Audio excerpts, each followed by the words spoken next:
My name's Steve Hodgson. I'm the General Manager of the Property Care Association.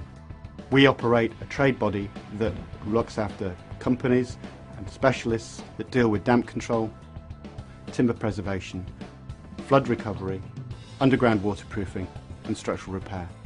In order to become a member of the association, both contractors, specialists, consultants and anybody else operating in the field must show us that they're competent. In order to do that, not only do we visit them at their premises and check out their work and what they produce, but we also ensure that they're properly insured and they're fully trained and qualified.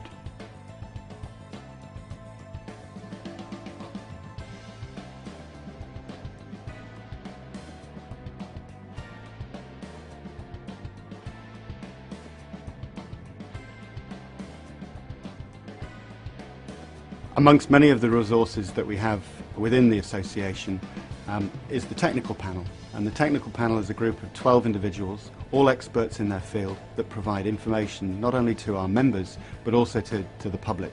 Graham Coleman's a member of our technical panel, and his specialty is rising dampness and other forms of damp ingress. He's a consultant that's had a wealth of experience both working for the building research establishment and in his own consultancy practice for many years. Well, for our purposes we can define rising damp as water rising up through the wall, the water originating from groundwater. The water rises up via a process which we can loosely call capillarity. In other words, the wall acts rather like a wick, to put it simply. Not all properties without a damp-proof course by any stretch of the imagination will have rising damp. Some will not. It is important to get a specialist to undertake diagnostic work in relation to dampness in buildings, because one needs to understand what one is looking for. The specialist will rely on several factors, one being the electrical moisture meter, secondly being visual assessment, and the third being some degree of common sense.